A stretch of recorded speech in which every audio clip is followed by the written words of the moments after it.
¿Qué tal, amigos de Entre Tejas?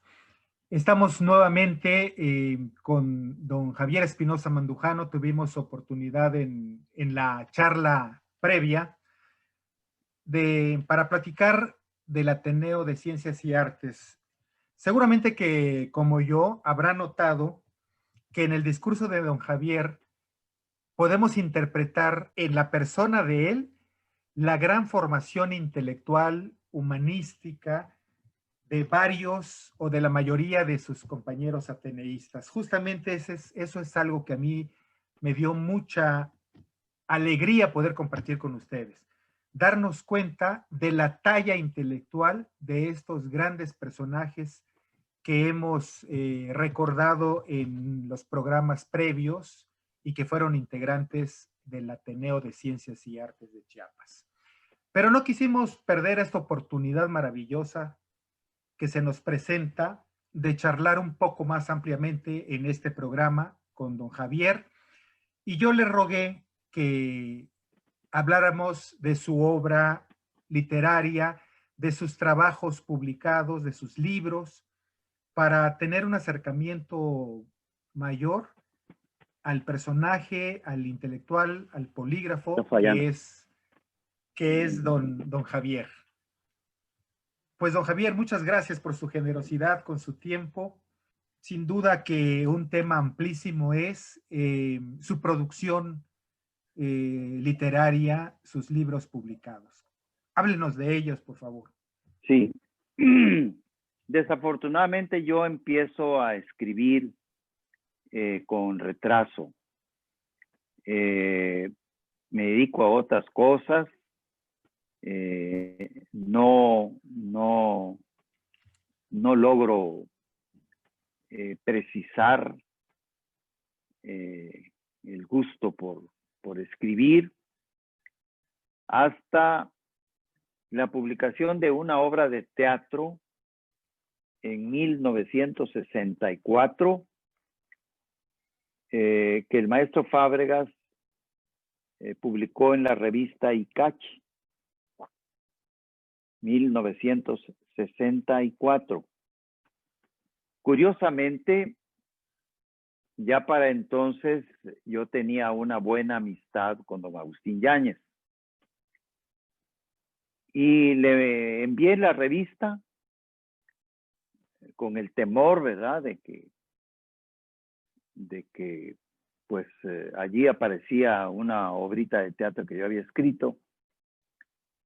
Y sorprendentemente nos escribe una carta muy amplia. Es decir, se tomó el trabajo de leer la obra, ¿no? Se llama Los hombres y los perros. Y le hace una crítica extraordinaria, ¿verdad? Una carta muy amplia. Oiga, y quiero decirle, si no estoy equivocado, que es un par de años anterior a La ciudad, y no más, como 5 años, a La ciudad y los perros de Vargas Llosa, ¿no? El título que me Sí, envió hacia allá, pero efectivamente. bueno. Sí. No lo distraigo, perdón. Entonces, esa fue la primera obra. A Fábregas le parecía que era una obra excelente, que debía ponerse en escena. Y efectivamente yo recibí la solicitud de algunos directores de teatro de aquí de Tuxtla Gutiérrez y me puse a las órdenes de ellos. Pero por una o por otra razón, nunca pudo ponerse la obra porque se encontraron dificultades. Esas dificultades las señala don Agustín en su carta. Y me dice, es esto, con los estupendos materiales con que está hecha la obra, usted tiene que tener cuidado en esto, ¿verdad?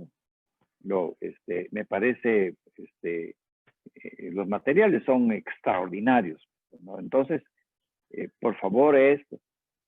Y allí quedó nada más. Se ha publicado después la obra en varios libros y esto. Y incluso se ha publicado la crítica de don Agustín Yáñez a la obra. Fue el primer intento serio. Y luego hasta el 2006, que aparece mi primera novela. Es Soledad que viene. Que es una novela compleja de la zona de Ocosocuautla, Jiquipila, Cintalapa. No, histórica no. No, histórica no. Yo tengo mucho cuidado de separar literatura e historia, ¿no? Es decir, no estoy muy de acuerdo en que se hable de una novela histórica. No. O es historia o es novela. Correcto. Pero la novela tiene sus propias exigencias, tiene sus normas, tiene sus códigos, ¿verdad? Entonces, no, esta es una novela que el novelista tiene varias potestades, Luis Armando. El novelista, el escritor, el creador, tiene la potestad de hacer verosímil lo que escribe. Y por eso usa nombres conocidos, lugares conocidos, etcétera. Pero eso debe ser para darle verosimilitud a su obra, nada más. ¿Verdad? La obra novelística es pura ficción. Es ficción, nada más. Entonces, Soledad que viene, por primera vez fue leída por Enoc Cancino Casaonda. Yo le dije, oye, escribí esto, ahí le echas una mirada. A los 2 o 3 días me llamó con un gran entusiasmo y me dijo, oye, no, yo le voy a escribir un texto, ¿no? ¿Cuál? Extraordinaria, publícala ya. Y estuvo exigente hasta que se publicó. Entonces, es la historia,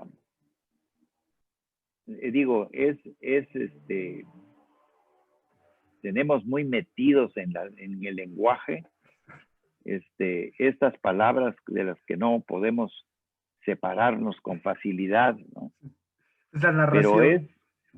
Pero sí, es el relato de la vida, de la obra, del acontecer, ¿no? De lo que pasa, de lo que acontece en una amplia zona del municipio de Jiquipilas. Es decir, mis paisanos de Jiquipilas me decían, pero ¿cómo? El licenciado es un mentiroso. Mis paisanos y amigos, ¿no? Es mentiroso, y no es por ahí, es por acá. Entonces le digo, lo que está adentro de la novela no tiene nada que ver con lo que está afuera. Lo que yo creo es un mundo distinto. Que uso el nombre de fulano de tal, sí, correcto. Me tomé la libertad porque tengo esa potestad de usar el nombre de Saúl Martínez. Pero pude usar cualquier otro nombre, que es el Cerro de San Lorenzo. Bueno, pues yo le puse el Cerro de la Chumpa. Pero esa es mi potestad, nada más.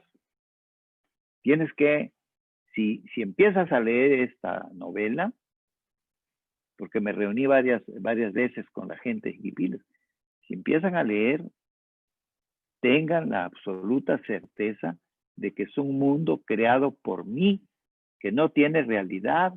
Fuera de la novela no existe. No intenten compararlo con gentes vivas, ni con lugares. Es otra cosa. Bueno, esa fue una experiencia muy interesante. La novela desapareció del mercado rápidamente. Luego publiqué un libro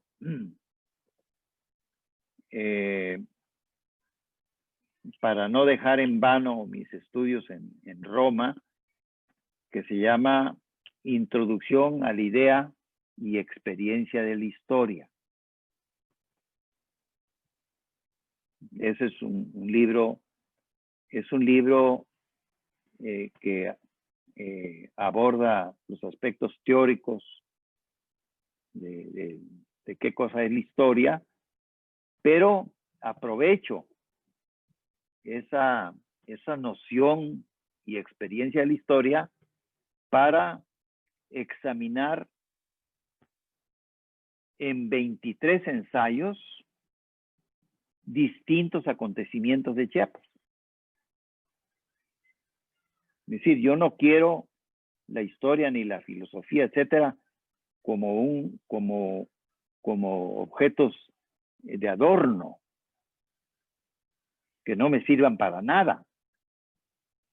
No, yo le digo, la historia es esto y esto y esto, según se sabe, y ya uso esos criterios para juzgar la obra de Fray Matías de Córdoba, etcétera, etcétera.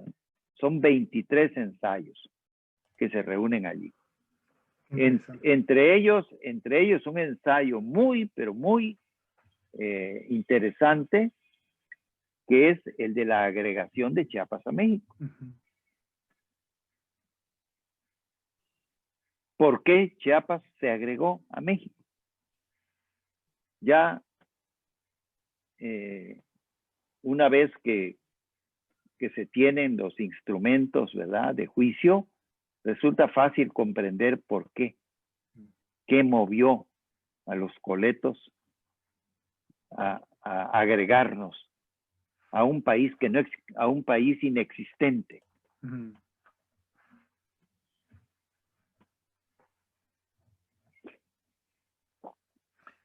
Yo me imagino que yo creo que deberían ser textos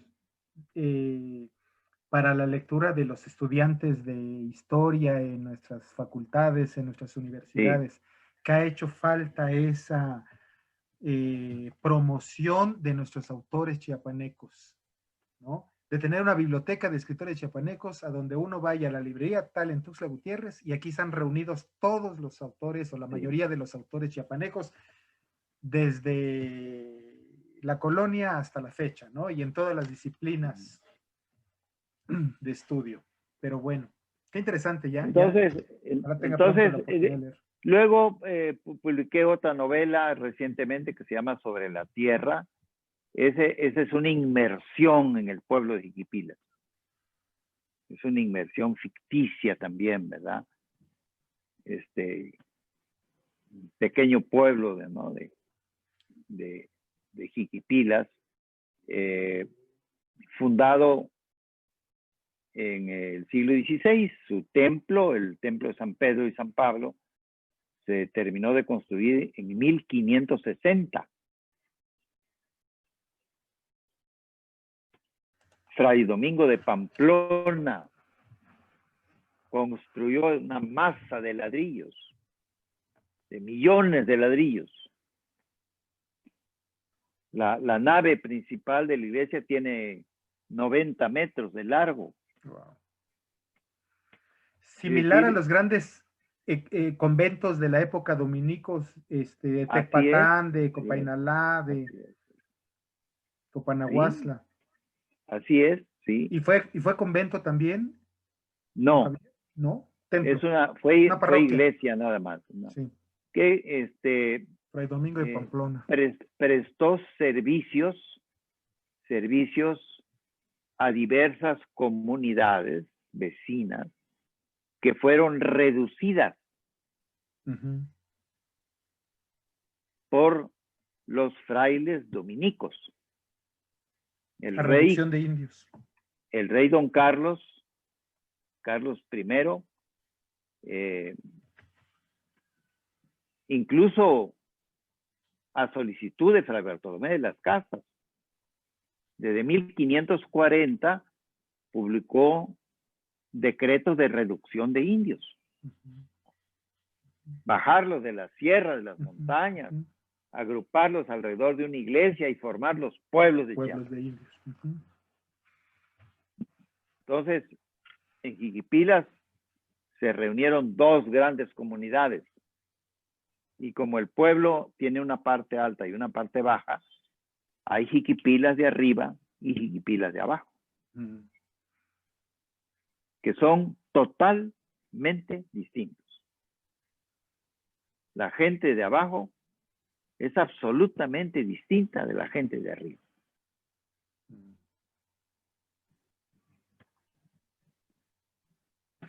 Disculpen mi ignorancia, ¿de qué pueblos originarios estamos hablando? ¿Choles? De los que conoces ahora en Chiapas, todos fueron fundados por dominicos. Sí. 82 pueblos. Sí, pero en el caso de Jiquipilas, o sea, el grupo étnico, como aquí los tojolabales, celtales. No, esa es otra historia, ¿no? Está en plena región Zoque. Está en plena región, pero no es un pueblo Zoque. No es un pueblo Zoque. Es un pueblo Mije.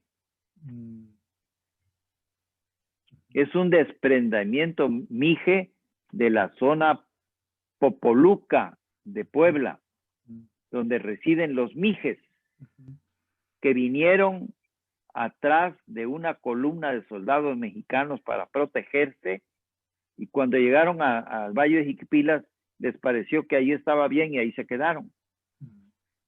No son zoques, son mijes. Mijes, sí. Mi pueblo es un pueblo mije. Sí. ¿Verdad? Entonces allí los accidentes geográficos que rodean al pueblo tienen nombres castellanos, no tienen nombres zoques. En la lengua que se habla en todo el occidente de Chiapas, Cintalapa, Jiquipilas, etcétera, Villaflores todavía, hay una enorme influencia zapoteca. Y tenemos muchas palabras de origen zapoteco que se usan normalmente en Jiquipilas hasta la fecha. Bueno, de eso trata mi segunda novela, que se llama Sobre la Tierra.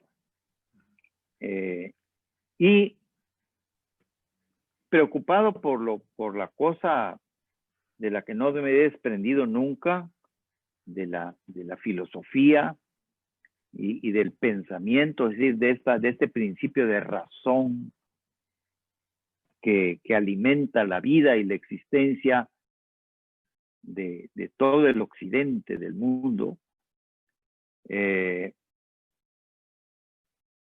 Empezamos a trabajar en el Ateneo para fundar un centro de investigaciones,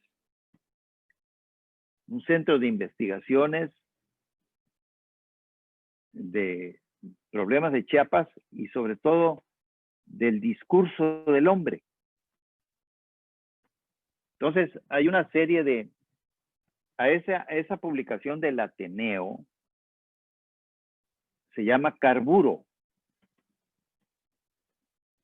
Es una publicación que en vez de salir cada semestre como la revista, sale mensualmente.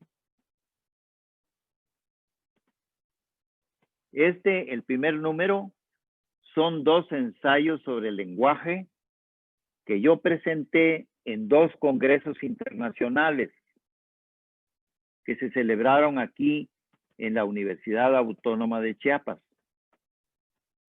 2 problemas sobre el lenguaje. El primero se llama Del relato hablado y escrito e ilusorio que hablo y escribo. Y el segundo se llama La resolución de escribir para ocultarse, que es una frase de Rousseau, ¿verdad? Que es el gran descubridor, digamos, de los problemas del lenguaje. Es el fundador de la ciencia del lenguaje. Entonces,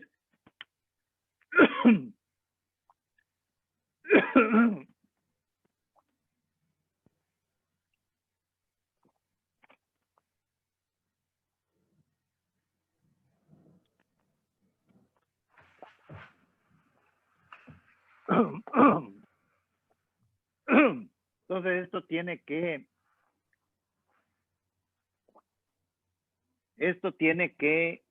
esto ya influyó aquí en muchos grupos en Tuxtla Gutiérrez.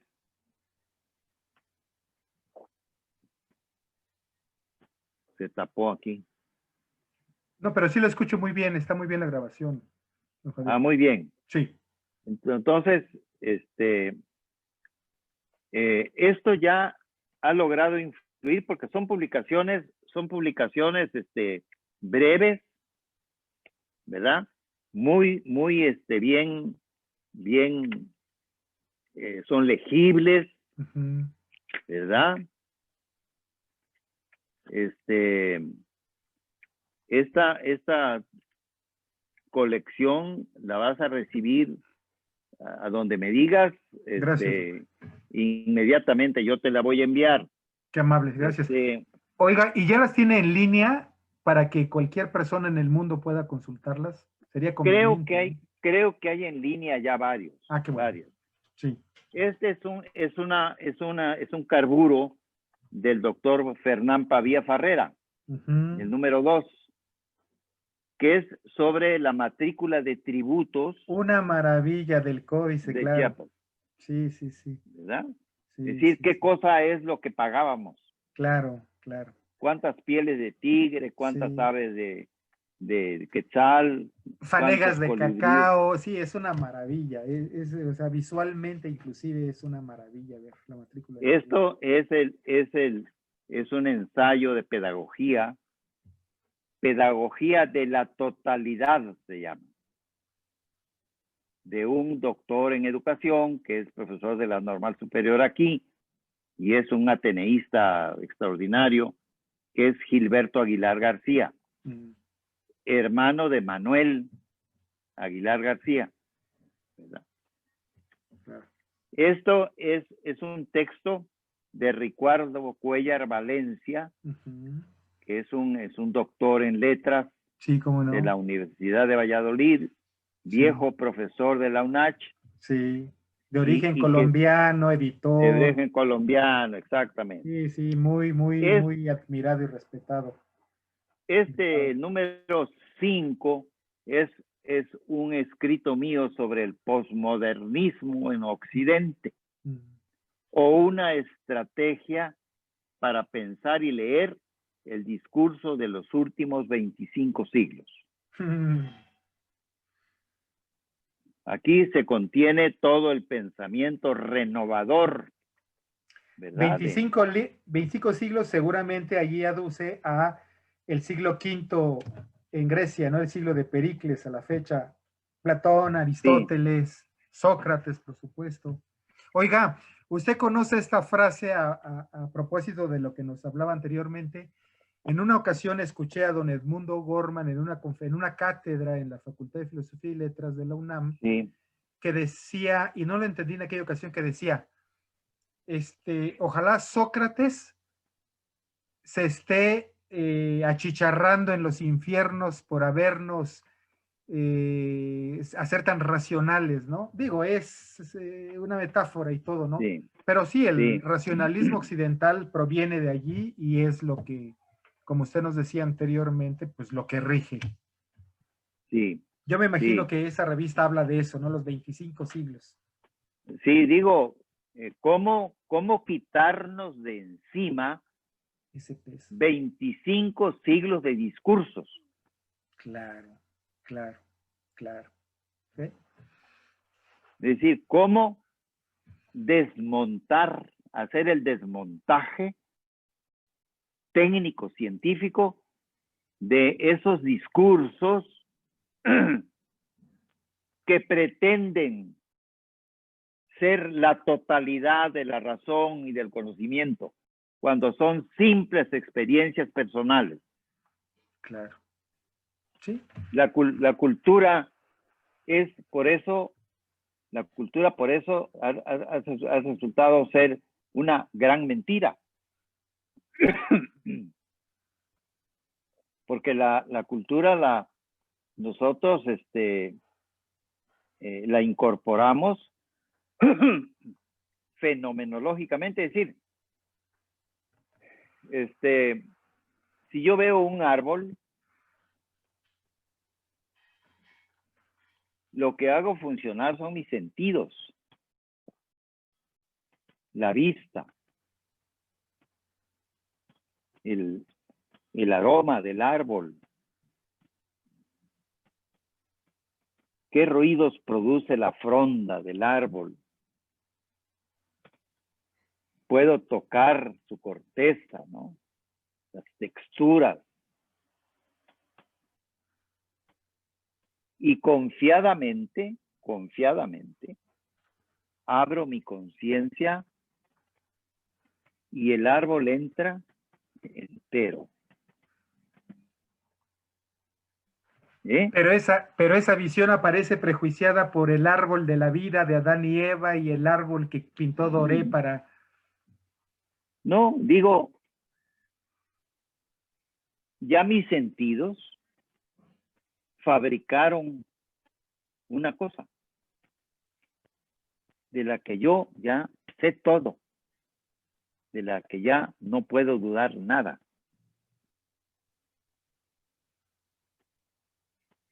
Lo que me entregan es una falsa evidencia, porque yo del árbol sigo sin saber absolutamente nada. La realidad del árbol no tiene nada que ver con mis sentidos. La realidad en donde está sembrado el árbol es inaccesible, esa realidad para mí. Es decir, toda la cultura ha consistido en fabricar cosas con palabras. Fabricar cosas, fabricar el mundo con palabras. Representárnoslo.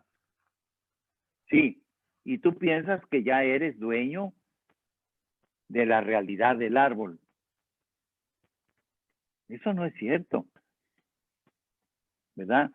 En el logro gramático de Octavio Paz, el logro gramático de Octavio Paz apareció publicado en francés en 1971.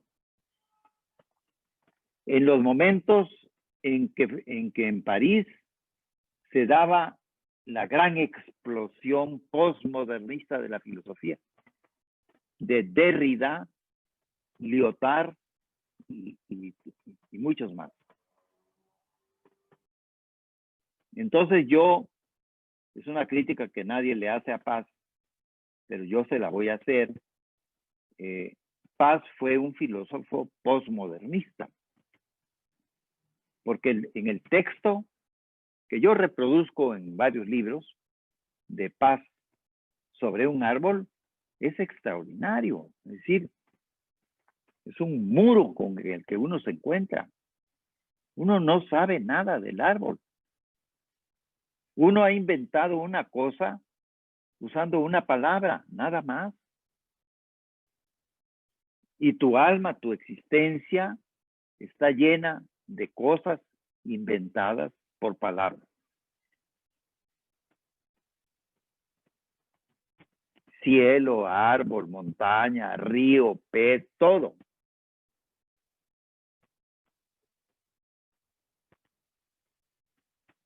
Entonces allí se necesita saber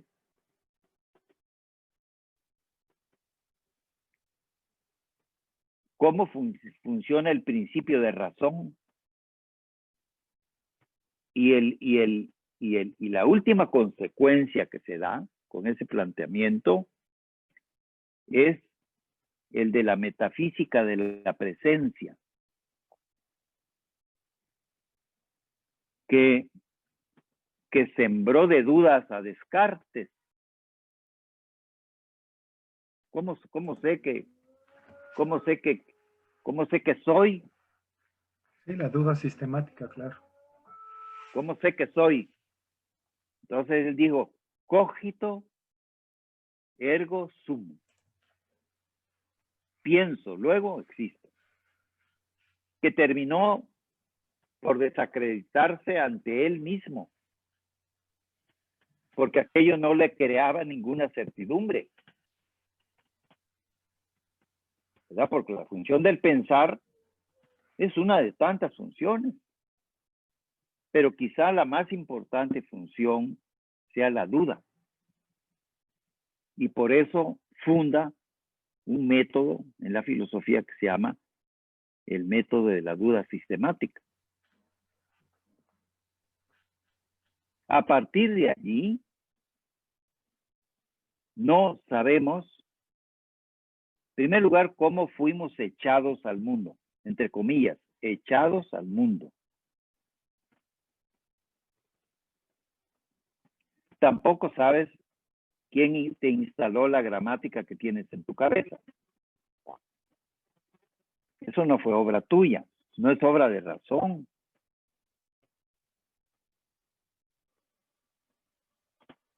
Tú ya no te la puedes quitar. Ni de la cabeza, ni de ningún lado.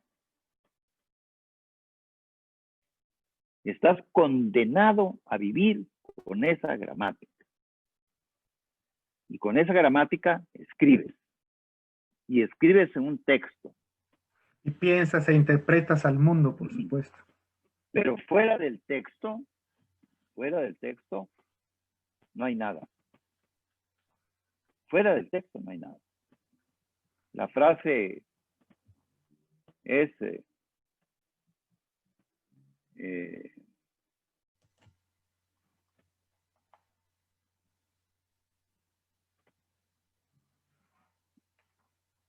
nil parrian de hors text. No hay nada fuera del texto. Entonces, pero ¿cómo no va a haber? Pues si fuera el texto están los árboles. Bueno, fuera del texto están los árboles, es un texto. ¿Sabe, don Javier? Justamente eso estaba pensando ahorita, veía, está la paradoja implícita. O sea, no hay nada fuera del texto, pero están los árboles. Bueno, pues ahí está el texto, si no, no estuviera el árbol. Y estaba pensando en esto de los 25 siglos de tradición, lo que usted dice. Se trata de un discurso del cual estamos viviendo. Pero al final de cuentas, la crítica de esos 25 siglos no se puede dar si no es dentro del discurso, a final de cuentas. Con todo y el texto integrado. Es que tú estás hecho de eso. Sí. Estás hecho de papel. Sí. Son 25 siglos de papel. De pergaminos, de la galaxia de Gutenberg. Lo que hay que convencerse es eso, que yo estoy fabricado, yo estoy hecho de ese discurso. Estoy hecho de ese papel en donde aparecen signos, etcétera, etcétera, etcétera. Claro. Entonces, perdón, dígame. Entonces, ese es un problema de libertad. Claro. Ese es un problema de libertad. Y ahí está el problema fundamental de la educación y la cultura, es decir, no están los textos al alcance del pueblo en su totalidad, de la mayor cantidad de gente, por lo tanto, están marginados de una gran parte de lo que somos. Sí, tú tienes que luchar por tu por tu libertad personal, por tu libertad de razón, de pensamiento. Y no pensar que fuiste hecho por Platón, ni por Aristóteles, ni por Descartes, ni por nadie. Porque eso no es así, ¿verdad? Eso es oprobioso. Sin embargo, en la cultura tal como la hemos concebido, eso era la cultura. Uy, recitar de memoria a Aristóteles, recitar de memoria a Cicerón, recitar de memoria a Sócrates y Platón, ¿no?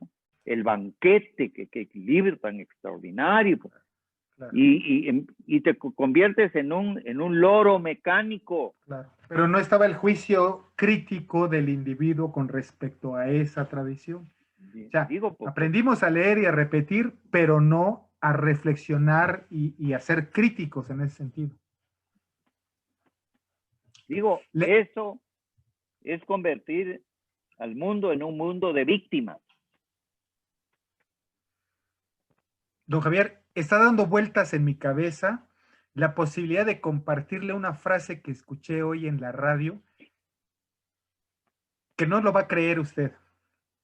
Y en buena medida tiene mucho de razón.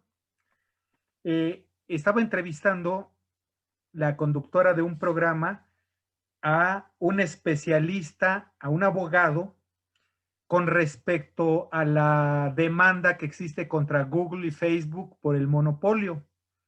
Y este abogado, un hombre muy preparado también, decía, sí, el problema es que ahora los filósofos o nuestros filósofos actuales son Google y Facebook. Y digo, es chocante la frase, pero si uno reflexiona un poquito más, tiene gran parte de razón, porque a final de cuentas va a ser como una novela de ficción distópica en que se cambia al dios de cada quien por lo que diga Google o lo que diga Facebook, ¿no? Sí. En ese momento andamos. Digo, el desarrollo tecnológico, es decir, el desarrollo de la ciencia aplicada. Justamente cuando habíamos entrado al momento de hablar de la tecnología, de la ciencia aplicada y lo que estuvimos temiendo por mucho tiempo con don Javier Espinosa Mandujano, ocurrió. Se perdió la señal, sin embargo vamos a tratar de retomarla, pero por lo pronto quiero decirles que ha sido un momento de una charla deliciosa, ilustradora, inteligente, con ese gran personaje que fue parte del Ateneo de Ciencias y Artes desde entonces y que lo sigue siendo, don Javier Espinosa Mandujano. Sí, hablábamos de la aplicación de principios técnicos y científicos. Y en eso hay noticias extraordinariamente graves e importantes.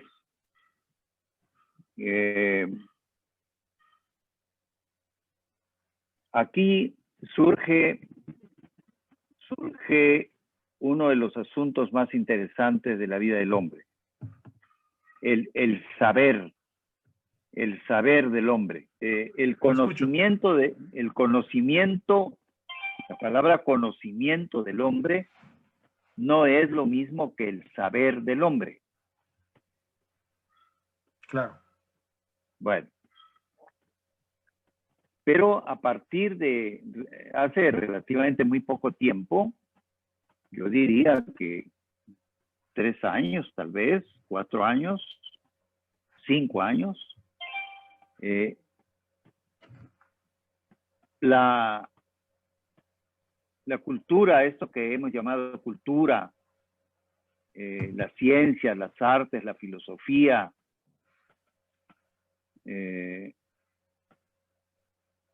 han sufrido cambios extraordinariamente profundos. Según algunos filósofos, Lyotard entre ellos, dicen que a partir de hoy se producirá en el saber y en el conocimiento del hombre, se producirá solamente aquello que pueda ser traducible a dinero.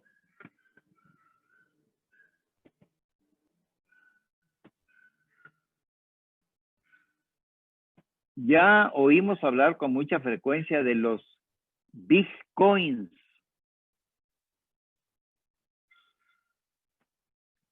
Esa es una nueva moneda. Es una nueva moneda que no tiene absolutamente nada que ver con la moneda de la que tenemos idea. Claro. Pero la gente que produce se separa profundamente de la gente que consume. Y los que producen no pueden producir algo que no va a ser seguramente consumido. Entonces,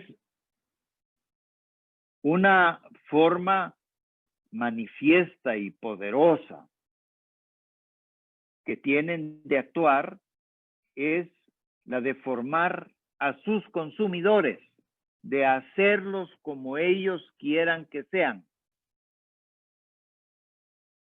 Es decir, yo no consumo ni voy a consumir lo que yo desee consumir, sino lo que se me ofrezca. Y lo que se me ofrezca debe ser útil para mí a efecto de que yo pueda pagarlo y usarlo. Aquí la vieja noción de cultura desaparece totalmente. Aquí tienes los productores no crearán ni conocimientos ni saberes si estos no pueden ser traducidos en moneda, en algo que pueda ser vendido.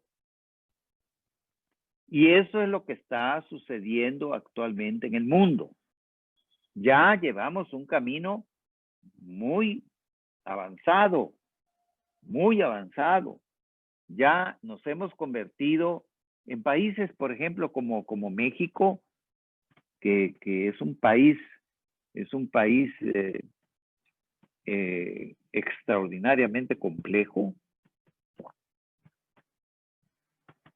En México, sobre todo en el campo de la política, se habla de la desigualdad, pero en realidad los políticos no han entendido qué cosa es.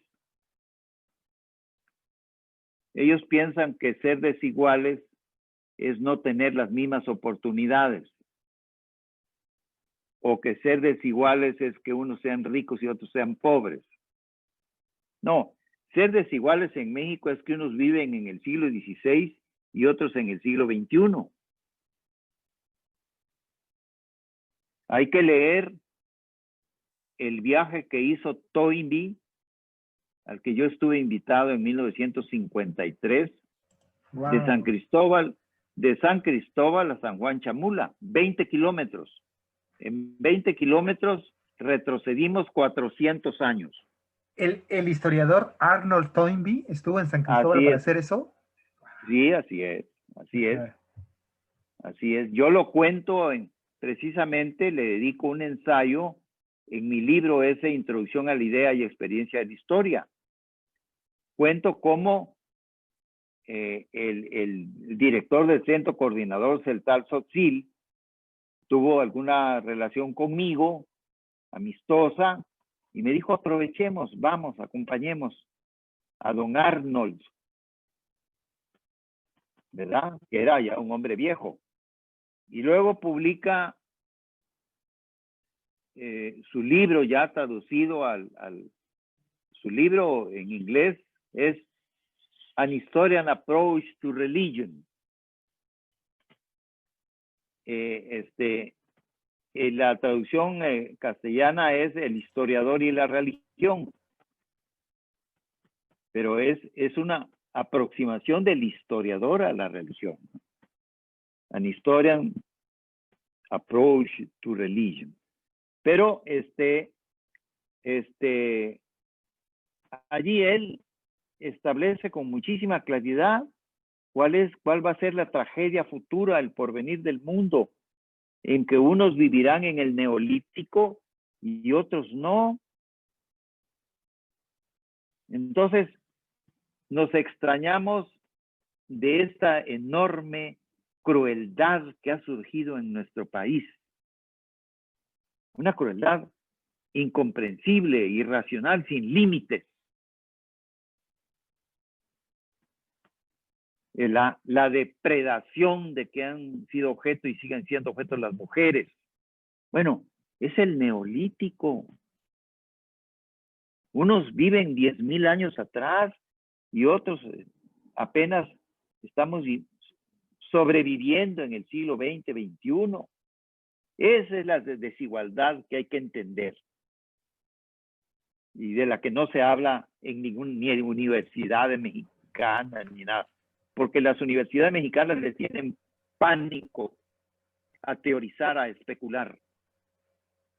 Son gentes de academia que tienen su público, a sus propios compañeros profesores y a sus estudiantes. Y viven de eso. El Colegio de México, el ITAM, el CIDE, la Universidad Nacional, Sí, divorciados de la sociedad, de la realidad, no cumpliendo su deber de estar vinculados con esa realidad y transformarla. Sí, es que no, ni tienen idea de que existe.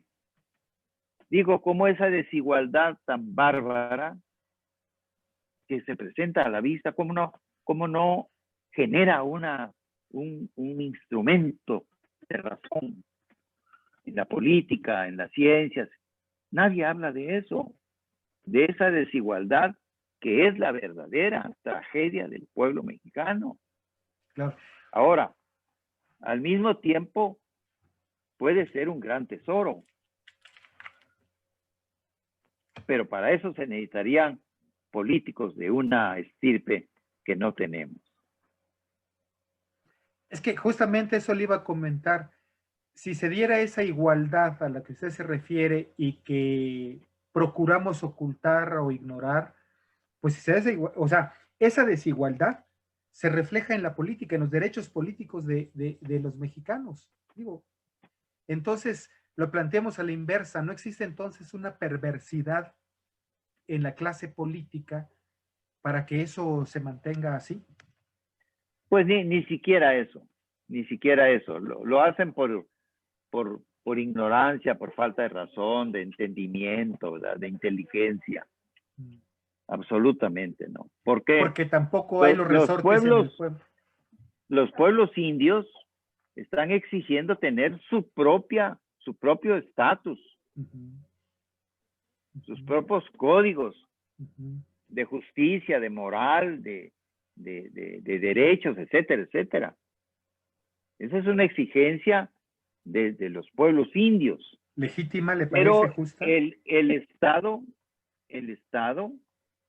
arrasa con todos y dice son etnias, ni siquiera pueblos. Yo creo que es absolutamente justo lo que ellos quieren. Si ellos viven en otro tiempo que nosotros, tienen otra moral, tienen otro derecho, otra cosmovisión, tienen otra forma de ser. Aunque algunos sean tan ricos como ricos de México. Pero eso no es ni igualdad ni desigualdad, no es nada. Bueno. Entonces, yo creo que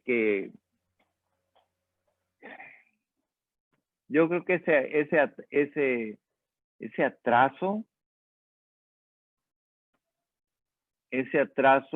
puede hacer, pero no lo ha hecho hasta ahora, a pesar de que ya tiene años, ya tiene 30 años que el pensamiento postmodernista en la filosofía es muy activo, pero tampoco ha hecho nada en Estados Unidos.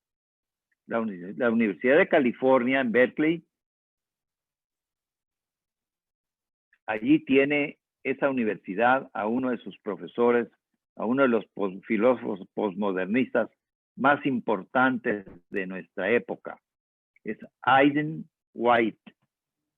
Aidan White, que está a la altura de los filósofos franceses, ingleses, holandeses, porque no ha habido ni españoles ni italianos. Alemanes sí. Alemanes, franceses, holandeses, ingleses. Yo pienso hacer un viaje, en cuanto Dios me lo permita, para visitar a un amigo mío, a Keith Jenkins, que es profesor emérito de la Universidad de Chichester, y es el filósofo postmodernista más importante de Inglaterra. Es un extraordinario expositor. Tiene 2 o 3 libros publicados por el Fondo de Cultura Económica aquí. Uno de ellos se llama ¿Por qué la historia? ¿Por qué la historia?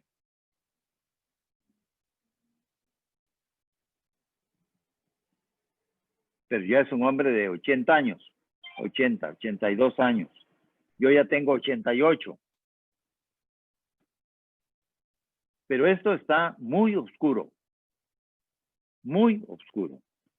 Yo no veo en las instituciones académicas de México, eso me lo comentó Enrique Florescano, me dijo, aquí no le entran a eso, Javier. Aquí las cuestiones teóricas, no, son marginadas. Absolutamente le quiere entrar nadie a eso. Aquí están muy de acuerdo con seguir con que la revolución aquí, la revolución allá, y el neoliberalismo y el liberalismo. Eso ya no se discute en ninguna parte. Eso está causando una tragedia tan grave como la pandemia esta. Terrible. Claro, claro. Y yo me pongo a pensar también en el caso de nuestro Chiapas, que si a nivel nacional no se da, en el Estado tampoco, lamentablemente. Por eso me atrae tanto el movimiento del Ateneo de Ciencias y Artes, porque no tenemos ahorita algo similar. Hay grandes académicos, hay académicos de nuestras universidades con doctorados en universidades extranjeras, que no podemos dudarlo ni discutirlo, conocen, saben, están contemporizando con las ideas mundiales, pero no está aplicado a nuestro estado. No está el economista que le diga al gobierno estatal, estás mal en esto, deberías hacer esto, las corrientes financieras están de esta manera, la productividad agrícola tal, o el científico que hable de la cuestión ecológica, o el académico, bueno, el filósofo que pueda hacer esta magnífica reflexión que usted está haciendo ahora con respecto a nuestra realidad y la forma de mejorarla, por supuesto, que es lo que sigo pensando que es terrible, este divorcio entre la academia, entre los centros de estudio, con la realidad. Y bueno, creo que la sordera y la ignorancia supina también de los gobernantes en gran medida, ¿no? Que no hay esa preocupación por acercarse, por llamarlos. Sí, ¿Cuánto quisiéramos ahora a un gobernador León Brindis, a un gobernador Francisco J. Grajales o Aranda Osorio, llamando a ver, leí un texto tuyo, fulano de tal, doctor en economía por nuestra UNACH, a ver, venga para acá. Cuéntanos, platica con nuestro secretario de Hacienda, el de Economía, qué tenemos que hacer, cómo debemos vislumbrar el futuro, a qué mercados tenemos que acercarnos, por lo menos. ¿No le parece, don Javier? sí, claro, así es. Así es. Y bueno, y en términos de educación y difusión. Uy, no, digo, son problemas, yo veo muy difícil el porvenir. Y sobre todo, el problema de problemas, es decir, la madre de todos los problemas es la educación. Pobres niños que tengan que ir a una escuela. Claro. Claro, tenemos hipotecado ahí nuestro futuro también con la mala educación y la mala formación. Si a los que tenemos actualmente como nuestros dirigentes están en ese nivel, que todavía recibieron un poquito de la buena calidad de la educación de antaño, pues imaginémonos dentro de 30 años qué va a ocurrir. Sí, no. Y es sumamente grave, es muy grave. Muy grave. Y todavía estamos en falsas reflexiones sobre la democracia, por ejemplo, ¿no? La democracia. Se sigue repitiendo que la democracia es el poder de todos. Y En yo un creo país que, como México. y yo creo que a usted que todavía le tocó ver ese desarrollo estabilizador y que parecía que el país iba hacia la potencia que podíamos y debíamos por destino ser, y ver lo que ha pasado en las últimas décadas, yo creo que la desesperanza y la desilusión es aún mayor, ¿no? Ver cómo se Sí, hicieron trizas todas esas aspiraciones por las cuales ustedes lucharon, forjaron territorios, mentalidades, alumnos. Pero bueno, por eso celebramos mucho en Entre Tejas TV el haber tenido oportunidad de conversar con un personaje, con un intelectual de su talla, don Javier. Muchísimas gracias, en verdad. pues ha sido un enorme placer conocer a un comiteco como tú. Esto es Entre Tejas TV. Agradecemos mucho su presencia y esperamos vernos a la siguiente. Cuídense mucho, que estén bien.